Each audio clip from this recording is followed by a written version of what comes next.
train. It was a really bad trip, nearly drove me to my grave. And too much time was going by, and y'all still here, it's time for me to fly. You never wanted me to leave, so you had me branded. Your love was just skin deep, so you had me branded. Thought I'd be yours for eternity, so you had me branded. You really got your hooks in deep, now didn't you?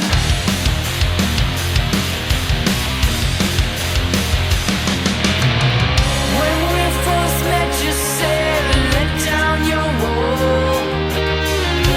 Let me into your heart, you can have it all. You were a real smooth talker, opened up my heart so you could rip it apart.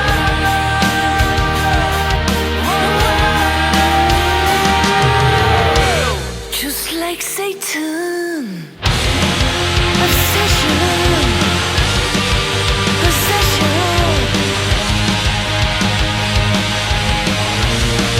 forever.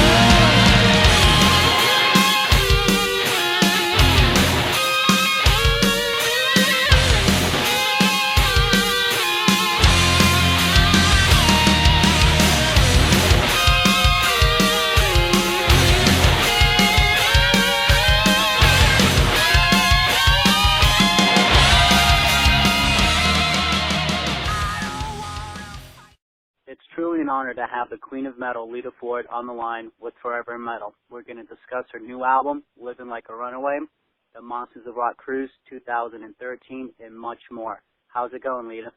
Hey, how's it going? It's awesome.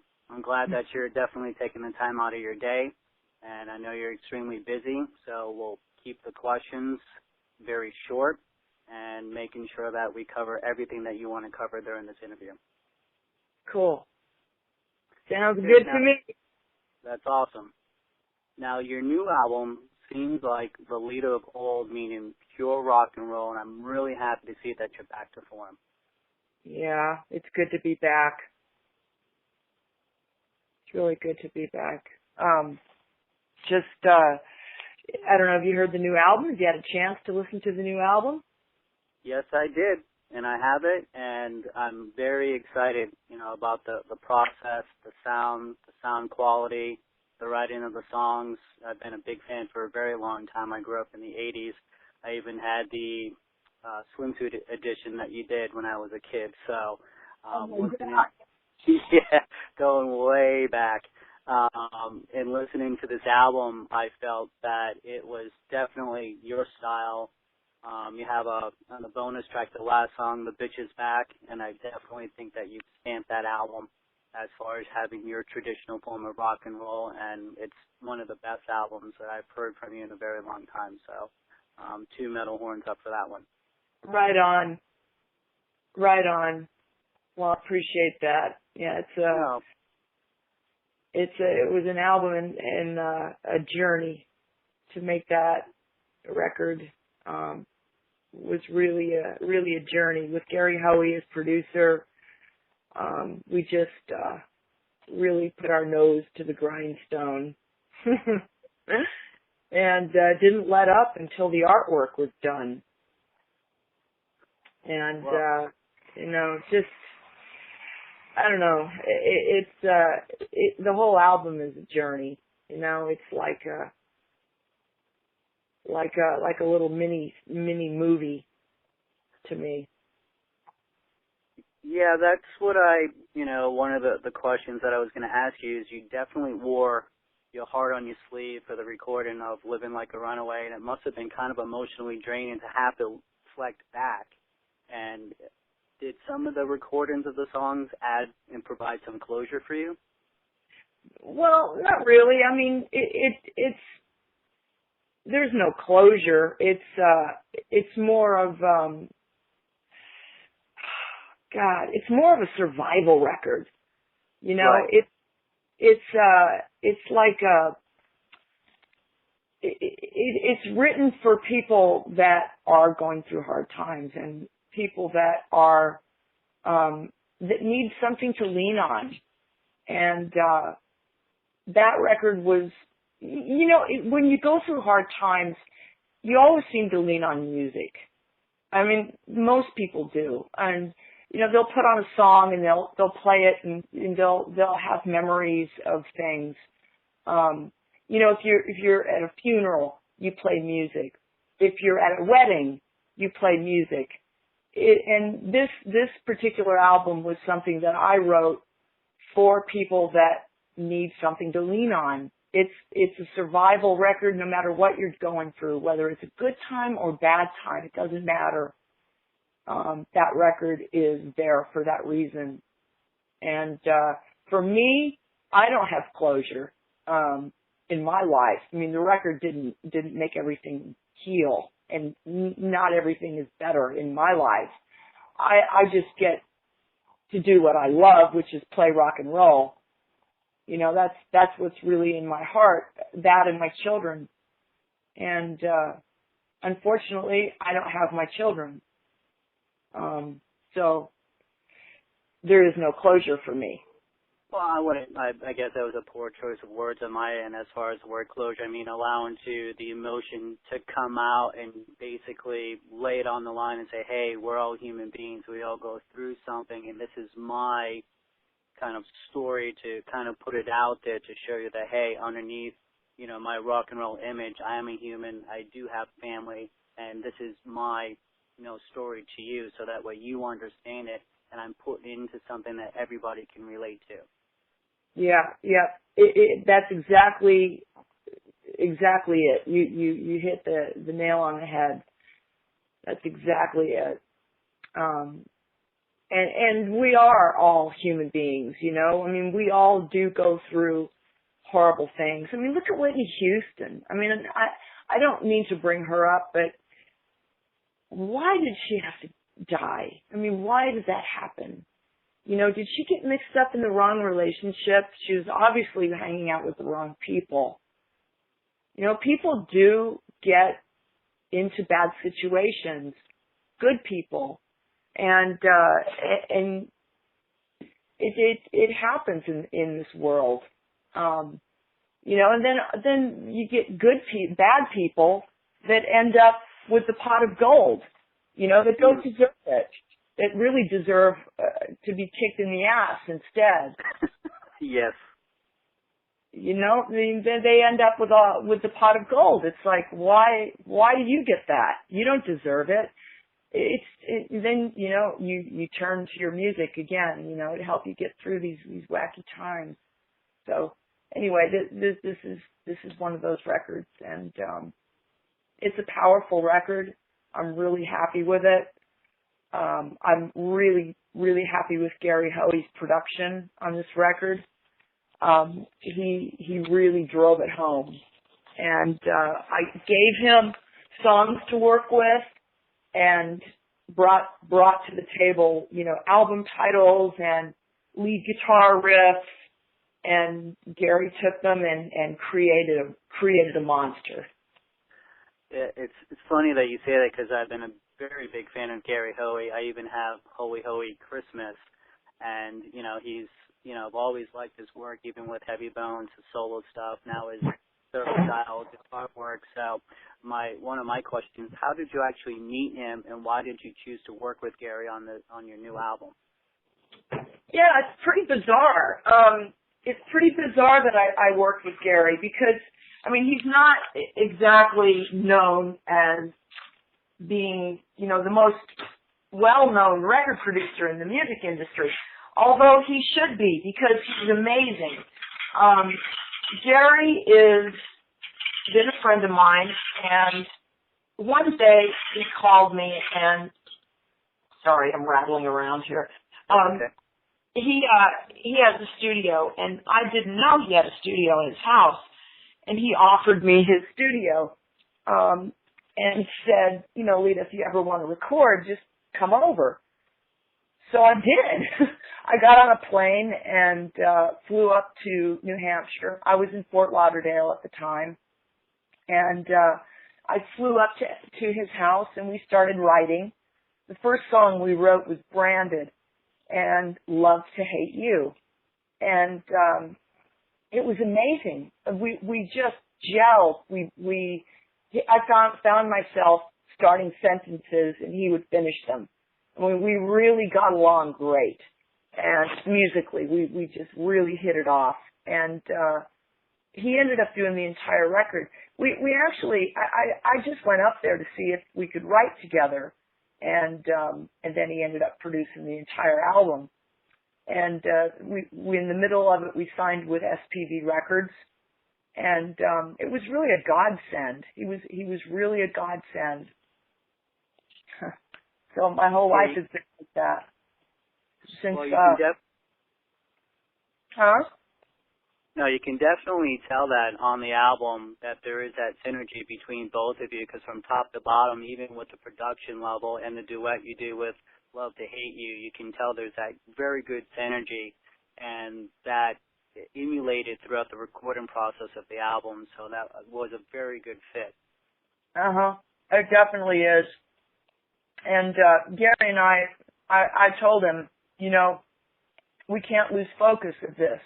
We have to try and maintain focus on this record all the way through to the artwork on this record. You know, that's why we've got the railroad tracks, and it's in black and white, and it's not some beautiful sexual fantasy album cover, although you do get your sexy shots inside, you know, in the little booklet.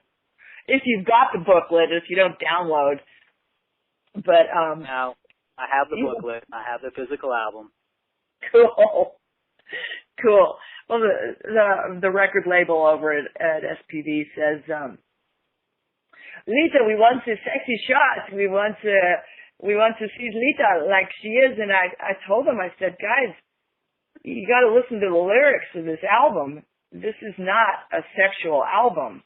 It's not it ain't no big thing. You know, it's not a Kiss Me Deadly. And so we went with the railroad tracks and used the black and white, you know, just because it fit the music. So we kept our focus all the way through the ending of the artwork on this record. And Gary and I didn't drop the ball. He ended up mastering the album too, because we sent the album out to be mastered. And the people who were going to master it, we gave them one song to let them try it, and it came back to us. It didn't sound right. We'd lost focus. It was going in a different direction. And we grabbed that album back and said, sorry, dude, we're going to have to master it ourselves. And mixing it, we sent it out to be mixed. The same thing happened. We ended up snatching it back, and Gary ended up mixing the record. So it kept that vibe. We kept that focus going. So it was just really me and Gary, and then our third songwriting partner, Michael. Other than the drummer, there was really nobody else on this record, and the Uptown Horns that played on the Bitches Back.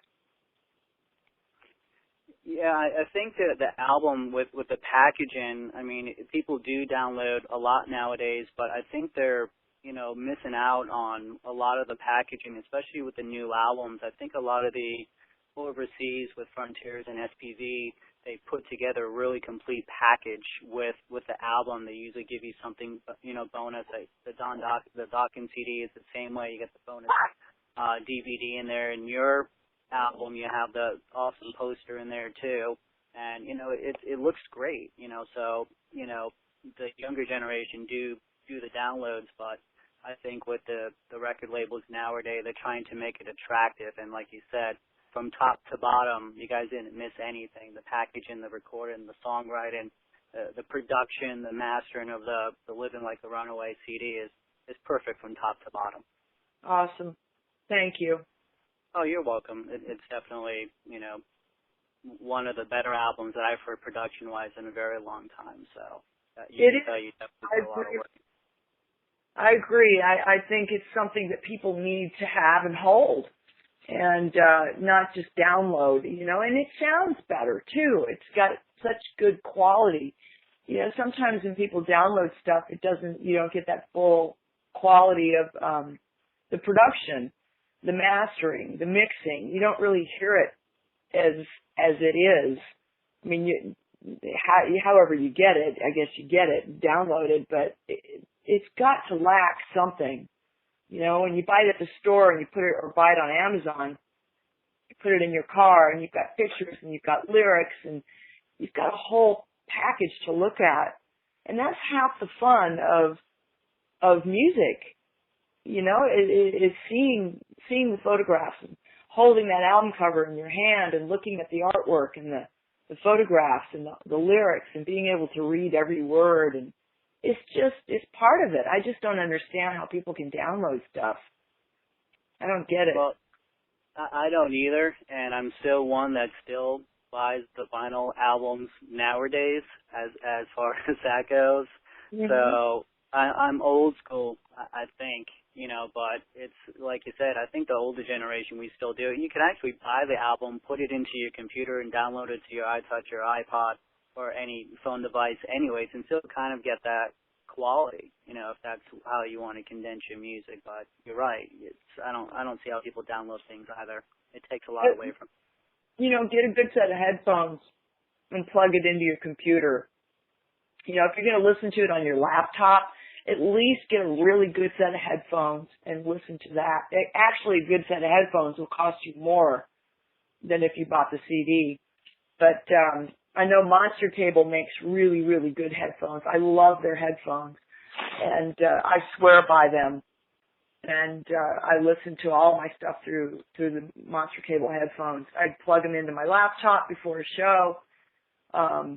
They'll hook into your phone. They got these little phone jacks. They're amazing. It sounds like a concert, So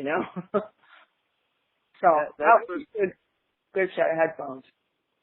That's cool. I'll have to look into it because my daughter, she's always listening to music. My son's always listening to music. And we've always, I've invested in some headphones here and there, and high-quality ones, high-definition headphones. So I'll definitely take a look into Monster Cable headphones for them, maybe for Christmas, because they're always listening to music. So. Oh, that's a nice gift. That's a really nice gift. I'm not sure how much they cost, but they have different types. They have all kinds of different types of headphones. The first set I got, Gary Hoey gave me. And I fell in love with them. It's the Beats. They were Dr. Dre's Beats. And they fit really tight, and they have a lot of high-end, mid-range, so you get a lot of high-end on them. And you can hear everything, every little ting, every little breath, which there's a lot of on this record. So they were a real treat, and I ended up loaning them to my guitar tech to tune my double neck.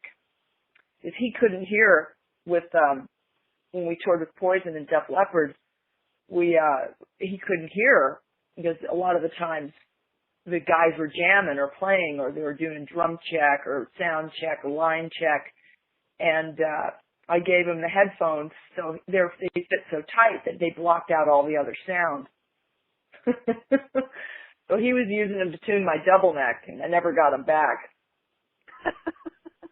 Well, funny how that works out. Mhm. My daughter's been begging me for those, for a while, the Beats headphones. So I'm like, okay, Christmas is coming up. We'll take a look into it because, again, we're a very musical family. So, growing up in the 80s, where to me the 80s was the best generation of music, some might, debate me on that. But, again, so I'll take a look into that and the Monster Cable ones as well. Oh, try the Inspirations are good. Would be good for your daughter. For Monster Cable makes Inspiration. Okay. The little black ones, they fit real good, and they're not real tight. They block out all the other sound, and they've got a full range of bottom, full range of high end, full range of low end. So they would be really good for her to zap them into her laptop, and she could listen to anything. Awesome. I'll let her know that that's your recommendation, and she'll listen to you, but probably won't listen to me. Isn't it always Yeah. that way? Yeah, she was ecstatic. We had the Runaways concert flyer from back in the day, and you actually signed it for her, so she still has that. So she's like, oh, my God, you're talking to Lita today. I'm like, yes. Awesome. Say hi for me. I will, definitely, for sure. And my son, too, he's telling all his friends. He's like, my dad's interviewing Lita today. Lita today, he's playing on Xbox, so he's very excited, as well. So, and again, it's my pleasure. I've been a very big fan for a while. I just turned on my Facebook, and I'm just looking at my Facebook, and the little chat thing pops up, Mm-hmm. and this guy, I don't know who he is. I've never heard of him, but it says, such an underrated genius. Yeah, I mean, you definitely with, your music skills and your time period and when you came out, and there was nobody doing what you were doing. It was predominantly a guy-oriented industry, and then, with the Runaways were a little bit before their time, and then everybody broke off and did their thing. Joan Jett did hers, you did yours, but I think that you kind of put the stamp, and you do carry the crown being with the Queen of Metal. So, and you definitely hang, with everybody else, and you set your own trend, and I think a lot of people, not just females, but guys, look up to you and say, wow, she is definitely the real deal, where most of the time it's smoke and mirrors, with music, and you definitely, like I said, you carry that crown of being the Queen of Metal. Right on. It's a good crown to carry, and I am absolutely blessed with it. But yeah, we were before our time, especially the Runaways, like you said. It's something that nobody at that time had a female to look up to. In my youth, as I was a teenager, I didn't have a female role model. I only had men. I had Richie Blackmore, I had Johnny Winter, I had Michael Schenker. Those were my idols. There was no women out there. And then when I started to do my solo project as Lita Ford, there was Pat Benatar, there was Chrissy Hynde, but they didn't play guitar. And that's what I was interested in, was guitar playing. It wasn't so much the lead vocals, although they were brilliant. They are brilliant, especially Pat Benatar. And Chrissy Hynde was so sexy with her voice. I mean, she just oozed sex. I'm special. She just had that, and it's attitude. It's not necessarily being a brilliant vocalist, although Pat Benatar is, whereas Chrissy Hynde's vocals were more attitude. And that's what I tried to get across on Living Like a Runaway, was the attitude of the song. And it works, where some parts are sexy and whispered, or some parts are angry and shouted. It all comes across, and the feeling of the song is delivered. Yeah, there is that attitude from top to bottom, with the opening song branded all the way down to the bonus track with the Bitches Back. So you can definitely tell that something you wanted to portray was, look, this is my album. This is what I'm going to do. This is what I'm going to portray. And I'm definitely going to portray my attitude from top to bottom. So, like you said, you wanted to conquer that, and that's definitely something you did. Yeah, yep. Yeah, and I think we've got a lot of women coming soon. I think we're going to have a lot of female guitar players coming. I think it's just a matter of time. And I know that there's a lot of vocalists out there now, but I think we're going to see a lot more shredders. I know Orianthe and Lizzie Hale. I don't know if Lizzie Hale's a guitar player. She's more of a singer. But they're coming our way. Yeah, Jennifer Batten, too. She shreds. She did Michael Jackson for a while in her solo stuff, too. So she's a shredder, too. Loved her. Loved her. Where did she go? She went with Jeff Beck or something, didn't she? I'm not exactly sure. I used to, chat with her here and there on MySpace, and she's doing some personal gigs. You can order to come, and she's like, I'm going to be here, come out for the show. and then kind of lost touch because not too many people utilize MySpace as much anymore, and I haven't really, kept up on it. So you probably know a little bit more than I do as far as that goes. But yeah, she's a dynamic individual. She's definitely taken a different approach. Yeah. Well, I wish you could come to the gig in Daytona on Saturday. I wish that. Yeah, I wish I could too. It was the 20th. What is the 20th? It's Friday or Saturday? I think it's Saturday. It's Saturday. Saturday. Black. Biker week. Yeah, I know. It's kind of last minute trip, but it's been planned since the summer. So we were trying to correlate it. If we were driving up, we can kind of hit that and then drive further up and then, go our way about as far as that goes. So, we'll see. It might be very, very possible. So I'll keep my fingers crossed and see if this scheduling goes. A couple more questions. When you came off the tour with Def Leppard and Poison, it was a very huge tour, put you back, with a marquee environment. What was that like, being able to tour with Poison and Def Leppard? I'm sure you have some stories that you can share. Oh God, they're just great guys. They're incredibly talented people to be with. You don't really realize how much work goes into performing and until you actually sit and watch these guys play. And especially Joe Elliott just sings his ass off. Those aren't really easy songs to sing. It may be if you're sitting in your living room humming along to a record, but you try being a full-grown man, standing on a stage, singing like he does. And I told him, I said, you work your ass off up there. So it was a real thrill, and I couldn't think of a better way to have spent my summer, just to be with these guys and hang out with them. And Poison's energy off the stage is insane. Just a joy.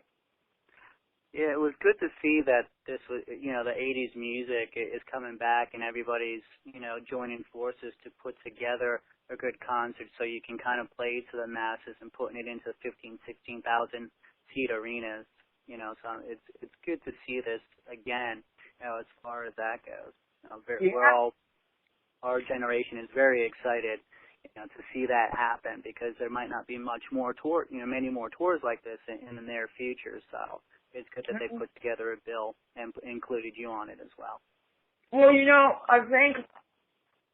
I think what's pretty cool is our next generation of kids.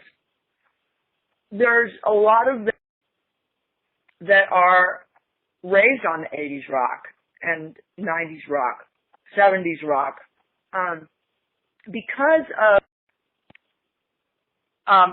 my phone's ringing. Are you there? I'm here. Okay. My friend is calling me here. I'm trying to decline. God damn it. Because of the 80s rock, I think being in these games, brutal, these video games, Rock Band, all that stuff, they use all these Bon Jovi songs and they use a lot of the 80s stuff. And, I think that's helped our next generation of kids to keep the legacy going. Whether they know it or not, I think they're going to keep it going. That just doesn't seem like it's going to just go away. I don't think it is. I think just selling the record has changed, with downloading all that computerized stuff. But I think the actual music has got to stay the same. I just don't see how or where it's going to go. You know what I mean? It's our next generation. They come from Rock Band, which comes from us. Very true. Very true. And the kids' parents, are like our 20-year-old or a 15-year-old kid. Their parents came from 80s music. So hopefully Oh, That's a perfect analyzation because my kids have rock band and they learn a little bit more and I let them go and do their thing, and of course they always hear it, in our radio with Cyrus Radio and what we play, throughout the house. So I think like you said, games like this has kind of made the kids aware and it made it fun. It's like, oh my God, this music's kind of pretty cool. Let me go and take a look at it and ask my parents about it. So you definitely, said that perfectly as far as that goes. yeah, I think so because, we just did the Rock and Roll Fantasy Camp, and they have a kid band, and the kid bands are playing Ozzy, Crazy Train, and Guns N' Roses. I mean, it's like, wow. I mean, they're really, they're not playing Lady Gaga. It just is, they're not going there. Although, it might be fun to go to a Lady Gaga concert, but it's, anyway, hopefully it'll keep going. It will, and it's funny you brought up the Rock and Roll Fantasy Camp. How was that? It was a lot of work, but a lot of fun. A lot of fun. They're just really, really intimate. You get right up close with your friends, your fans, because everybody, like Kip Winger and Sebastian Bach, and they're all friends of yours. I've known for years. So I'm with a group of friends, and we're all with a group of fans. So it's kind of fun. I mean, it's and David Fishoff, who runs it, is wonderful. He takes care of you, so everything is grade A, first class, top notch, well done, well put together. They're definitely, it's definitely something that will change your life if you go to one. You will never forget it as long as you live, and you learn from it.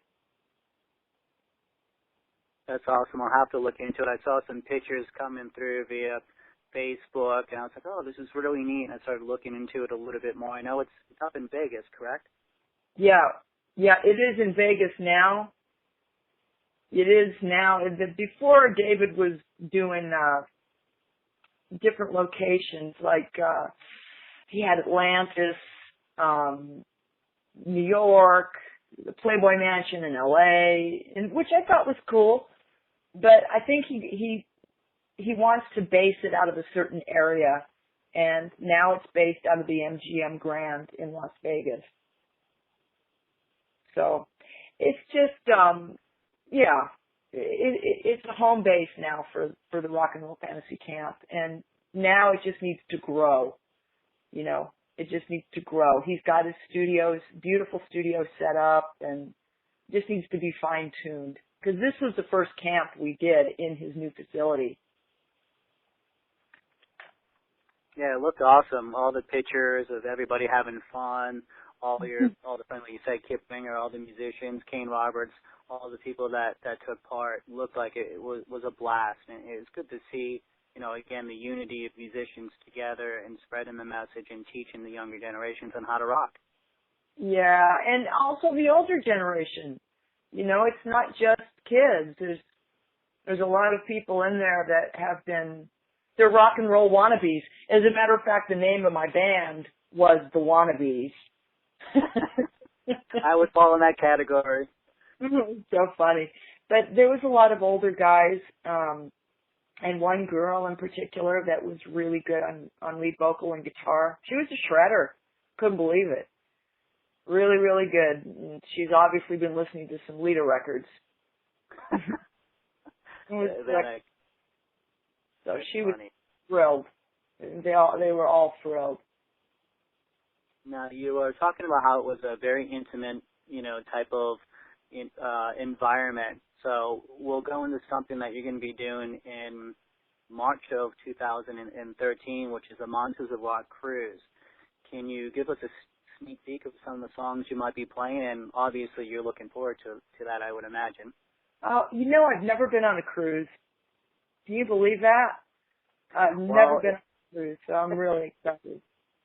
It's funny you say that, and we'll get back to your answer. Last year was my first cruise, and it was the Monsters of Rock cruise, and my wife, whose father was a travel writer, was on many a cruises. So it's definitely a different environment for a cruise. It's not like you kick back and drink a margarita and watch the sunset. It's very busy, but it's an amazing time. Where we did last year, we're doing this year, and hopefully they continue to go, because you can't see, a lot of the bands don't tour anymore, at least in South Florida. So to get this type of environment to experience the islands and experience rock and roll in a very intimate relationship is amazing. Yeah. So you'll have a great time. Yeah. Yeah, I can't wait. But we're gonna do a lot of the older songs. We're just gonna do an arrangement of a lot of everything, actually. Depending on how long they'll let us play. We'll start with The Bitch Is Back, and from there we just go through the catalog and play little bits and pieces of everything, from Back to the Cave to Out for Blood. And we also play some of the new stuff, of course. So it's going to be fun. It's going to be rocking. What's your favorite song to play live off the new album? God, I don't have one. I love them all. I love them all. They're all good live, and they all transpose good live. Where some songs don't transpose good live, this album really is easy to play live, because we didn't overdo the keyboards. There's no layering or doubling of vocals or anything like that. And anything that is background vocals, we can handle it live. So it is an easy album to transpose live. Whereas, say for instance, Shot of Poison is really hard to transpose live, because it's more of an album cut. Only Women Bleed, that's more of an album cut. They're just real difficult to transpose live. You know, the middle section in Only Women Bleed gets a little too laid back, and you find yourself looking around the room. I guess you got to have dancers or something for that part. I think you can handle that just okay. I'm sure you'll be fine with that one, as far as that goes. Yeah. Are you going to take the same band with you on the Monsters of Rock 2013 that you did with the touring lineup that you just came off of? Yeah. Same guys. Yeah, I was just asking. Hopefully a surprise guest appearance by Gary Hoey would be fantastic. Mm-hmm. Yeah, would be. I'm sure he'd love to go, too. He did do some shows with us. You never know. You'd never know what's going to pop up. He jammed some of the East Coast shows with us. Yeah, he could do Love to Hate. You know, you can't do a duet with yourself, so that would be perfect. Well, I do Close My Eyes Forever with the audience. Yeah, that is a duet with Ozzy, so without that in your set list, it would be a major disappointment. So you can't bring Ozzy everywhere, or you could, just put him in, chain him up and bring him everywhere you go and keep him in the back. Yeah. So that's awesome. Now, one final thing. Since I'm promoting fallenblue.org and the Rock Harvest 2012, which one of your songs would be a rally cry for law enforcement? Which one of my songs would be what? A rally cry for law enforcement. A rally cry? Yeah, for them to get, to kind of come together. If you had a specific song, you could say, okay, this is going to be the soundtrack for police officers. Maybe Under the Gun? Cool. Very perfect. I think that's fitting. Yeah. Under the Gun. That song was originally written about a police officer. No one knows but you. That's cool. I did not know that, so I just learned that today. The Fallen Blue and the Rock Harvest 2012 it's a huge concert that's coming up in November, and all the proceeds go towards families that have lost their police officers outside the line of duty. And Don Dawkins is going to be there. Mark Bowles is going to be there. Phil Lewis and Scotty from LA Guns and a plethora of others are going to be performing from 1 o'clock until 1 o'clock in the morning. So it's a good concert, and it's going towards a cause. So I just wanted to ask that. Oh, that's awesome. Wow. Well, I have a lot of respect for police officers, and just, their line of work is amazing, what they do. And I know not a lot of people would agree with me, but when you really think about it, what they do is something that a lot of people don't have the balls to do. Right. I have a lot of respect for police officers. Yeah, and that's why, I jumped in wholeheartedly to help, spread the message. And a lot of the artists that are performing are doing a great job as well. They're taking time to flying cross country to play this to make sure that the benefits and the proceeds go in the right area, because a lot of the government funding has been cut. So this is something for rock and rollers to get together for one great night and, promote music and promote the Fallen Blue. So that's good that you said that. Yeah, cool. Cool. Maybe next year, you never know, you could be part of 2013. Well, let me know. All right, I'll put the two powers that be together. Now, to wrap this up, are there any up-and-coming concerts or anything you want to say? Get your ass to Daytona. You're killing me. You're killing me. You're killing me. I'm I know. It's just I should tell my daughter, say, you know what?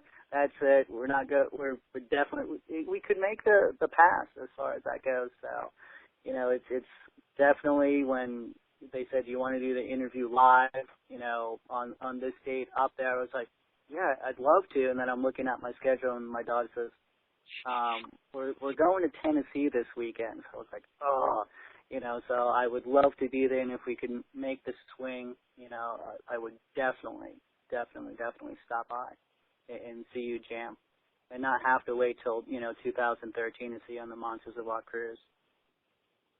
Yeah. Are you going on the cruise? Oh yes, of course. Oh, I didn't know that. That's killer. Yeah, of course. I was trying to get an exclusive to interview on the cruise too. Oh, shit. I know you were asking me about the cruise, but I didn't know you were actually going on it.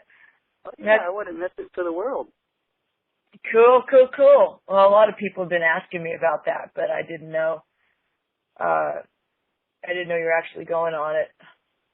Yeah, we did it last year, and it was a great experience. I got to see a lot of bands I didn't get a chance to see when I was growing up, and then we pre-registered for this year, going on 2013, and the lineup with you, with Femme Fatale, with almost 100%, with Vixen being together, and then Loudness and TNT and a lot of the bands that don't tour the States anymore on the ship for 4 days. That's astronomically amazing. So Larry's doing a great job of putting the artists together, and it's definitely going to be one of the most amazing events that you can see, period. It's a festival on the water, pretty much. So you'll have a great time. Well, we'll see you then.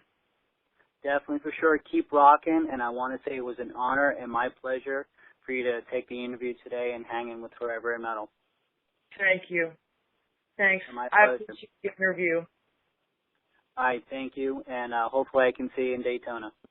Right on. Well, you're going to Tennessee, so that ain't going to happen, but I will see you on the cruise. Yes, for sure. All right, we'll talk then. All right, thanks, Lita. You're welcome. Thank you. Bye. You're welcome.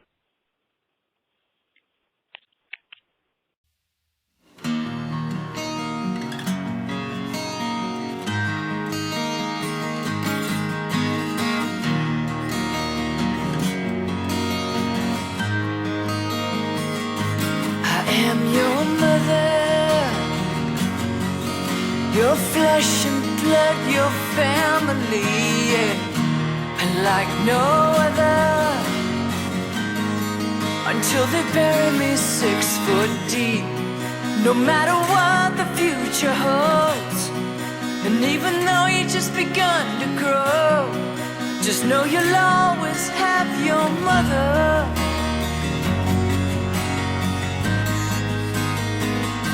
The damage is done. I never wanted things to work out this way, my little ones. How do I say how sorry I am? Someday you'll see the truth, and you'll come running back to me. Just know you'll always have your mother. You'll always have your mother.